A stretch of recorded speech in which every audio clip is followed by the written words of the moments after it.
mijery zao satria misy zany ilay atao hoe fiaraha-miasa tsy maintsy miara-miasa ary zareo zany mijery hoe inona ny zava-misy any amin'izy ireo ohatra hoe amin'ny fanatanterahana ny budget na eo amin'ny famolavolana ny budget dia inona ny tena iainan'izy ireo, inona ny lesoka hitany ary inona ny eritreretina tokony atao hatramin'izay fiofanana azo raisina zany tamin'izay fiofanana rehetra natao amin'izay. Momba ny fitanam-bola anivon'ny komuna moa no tena ny fotoran'ny atrika azy ka nahatsapan'izy ireo ny anjara asany tsirairay.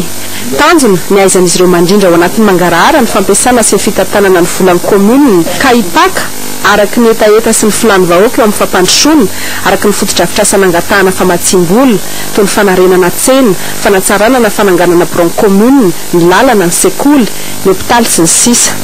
Nandritra ny fotoana dia nisatrany ny asam-bomera sy ny fanoritsoritana ary ny fandravonana araky ny drafitra napetraky ny mpitarika. Ny nampiavaka ity atrika asa ity moa dia ny fandraisana anjara mavitrika ireo lehiben'ny distrika miisa 4, ny solotena lehiben'ny faritra kosa ny DAGT ny faritra Moronimania. Amin'ny ankapobeny dia samy nahatsapy ireo mpizaika fa tombontsoa lehibe no azony ireo avy any atrika asa. Na zany aza nefa dia ny fiara-miasan'ny komuna miaraka amin'ny distrika sy ny faritra no fanotra lehibe eo amin'ny fampandrosoana. Anisan'ny faritra matanjaka amin'ny famokarana sy ny fiompiana omby ny faritra Moronimania saingy misedra olana goavana amin'ny tsy fandriam-pahalemana indrindra amin'ny ilany afovoany atsimo sy atsimo andrefaniny.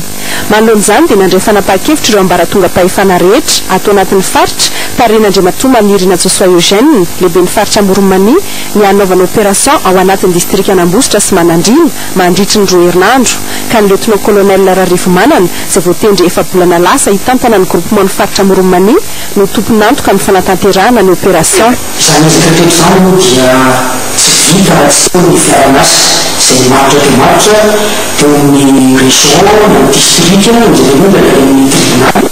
Ankoatran'izay dia itsika fokon'olona roka mba voninantrano tsy salasala hanome vaovao atia ny manam-pahefana tokony andraikitra ny filaminana mba ahafahana mandraindraikitra avy hatrany ahafahana manampy anareo eo amin'izay fitandrona. Mba nisa 70 izay tena mpampirory vahoaka ny voasambotr'izy ireo tato anatin'ny distrika Anambositra sy Manandrina. Manodidina ny 13 ka hatramin'ny 19 taona ireto dahalo reto ary misy ray aman-dreny indray 15 taona. Dia misy ny pakoia ny ainga avy any atsimo, dia misy ny ainga avy any andrefana, dia misy ny ainga avy aty atsinanana ary misy ny ainga any avarotra. Izany hoe zava-ao mihitsy izany no natao satria raha tsy vonjena amin'ny maraina reo dia tsy tratra mihitsy fa mandositra. Tao amin'ny komuna Anjimanakona no natokana ionana sy anaovana ny tatitra teo anatrihan'ny lehiben'ny distrika ny Manandrina sy ireo solotena mpanjakana isa-tokony avy amin'ny komuna manodidina voakasiky ny opération. Indraiky 12 tamin'ireo malaso ireo dia fanentina any amin'ny fitsarana, fanenina kosa dia mbola nentina miverina any Ambovombe centre no ny fanohizana ny famotorana na ny fanadiady. Komuna Valambyfolo atao anatin'ny faritra Moronimania nahazo mitahirim-bola ho amin'ny fampandrosoana ifotony na ny FDL andiany voalohany ka nisy ny atrika asa fiofanana nandritra ny 4 andro teto Ambositra niarahana tamin'ireo teknisianina avy amin'ny ministera ny fitsinjaram-pahefana sy ny avy amin'ny tantsoroky ny FDL. Tanjona fanamafisana ny fahaiza-manaon'ireo mpitantana eo anivon'ny komuna amin'ny famolavolana tetikasa, ananganana fotodrafitrasa ary ny teti-bola. Tamin'ny fotoam-pamaranana dia nosoritan'ny taleparitry ny fampandrosoana ny faritra Moronimania fa tokony ho matotra ny rehetra ao am-panatanterahana ny asa anankiany ny fitondram-panjakana aminy. Ka fatany fahasaana tika rehetra dia rehetra fa tatoraka sika sakansadava zay fitokisana namaina azy asika mianatra lay gouvernance sy ny hoe apprentissage à la décentralisation fa tena handrasa tika vary amin'ny mission de collectivité.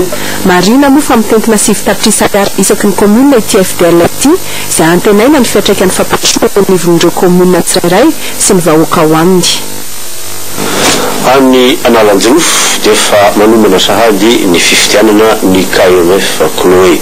Momba ny fotodrafitrasa kosa dia nahazo baka ny ao Amorondrano mbola any amin'ny distrika ny Fianarovantsirana zany ary farany manomboka ny taom-piotazana Jirofo any amin'ny faritra Analanjirofo.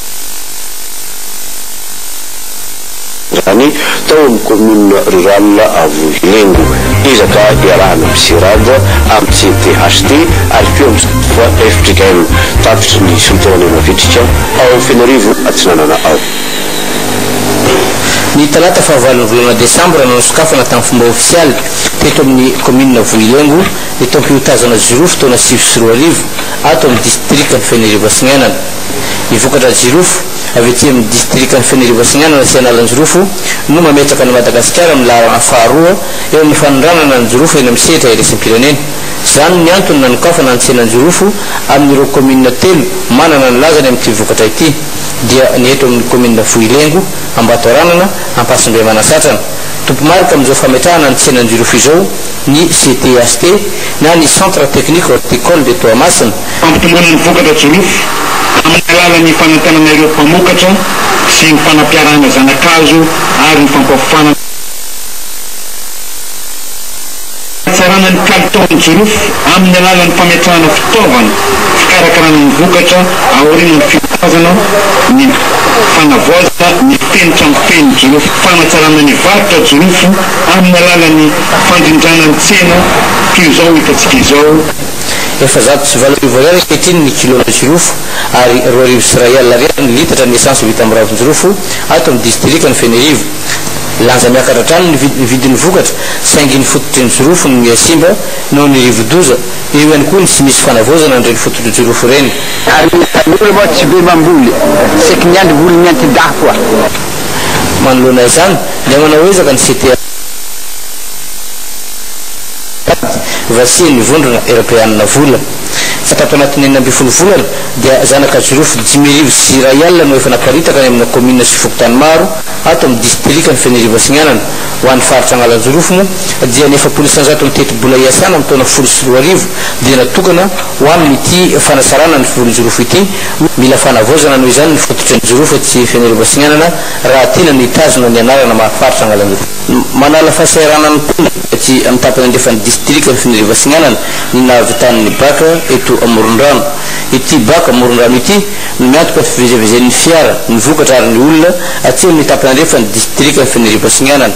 Commune efatra no mahazo tombosoa: Vohipeno, Vohilengo, Moronvalana ary Saragnamba. Efa ambolana maro no natapaka ny fifamovoizana taty amin'ny tapany andrefan'ny district ny Fenarivo. Noho izany dia nametraka fanamby ny faritra Analan-jirofo fa atao izay hamerenana izany mialohan'ny tom-piotazana lidisy. Tratraka etriny ny tanjona vola avy ao anatin'ny kitapo-bolan'ny faritra madiodio no entina nanarina izao baka izao. Velom-pisorona ny fitondram-panjakana noho izany ireo vahoaka indrindra fa ny tansaha izay afa-pahasairana na famoahana ny vokatra. Tena faly ary tena faly ny oloty ary tena hita fa nana raison mitsadia dia io no ampandreny vokatra na ny firovozana amin'ny lalana mety.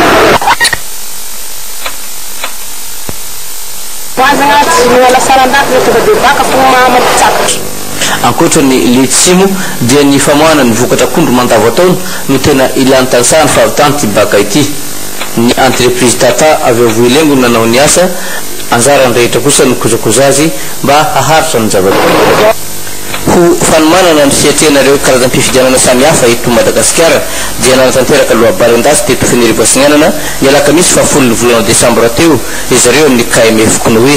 Nasaina ny anjara tamin'izany avokoa ireo solotena samihafa manana ndraikitra amin'ny raharam-pifidianana. Nasaina ihany koa ny mpitarika toko politika, ny société civile, ny mpitondra fivavahana, ny chef fokotany, ny ben'ny tanàna ary ny chef d'arrondissement. Nodinina sy nakana hevitra nandritra n'ity fotoana ity ny dingana rehetra lalovana mialoha mandritra ary aorian'ny fifidianana. Ny KMF Knoe izay mankalaza ny 20 taona nisiny ankehitriny efa nahatratra 13 zay ny fifidianana nandraisana anjara teto Madagasikara. Na dia mbola tsy misy daty voatondra azy anaovana ny fifidianana dia everiny KMF Knoe fa sara raha alefa aloha ny fanabeazana ny olom-pirenena. Dia telo zao dia tokony apetraka ilay ady-hevitra sy ilay sehatra ahafahan'ny olona mamorona sosokevitra ho amin'izany fanatsarana fifidianana zany. Ny tanjona moa zany dia hoe mba hisy fifidianana madio, fifidianana mangarahara, fifidianana tsy mitanila, fifidianana tena demokratika. Mba ho ekeny rehetrarehetra ny valim-pifidianana dia amin'izay fotoana izay dia azo antoka ny fahamarinana toerana ny fitondram-panjakana. Nitarika sy nandray anjara feno tamin'ity lohabalin-dasy ity moa ny talia miadidin'ny lafitany atao amin'ny faritra Analan-jirofo Andriamatorana Evson Adolphe sy ny lefitry lehiben'ny district.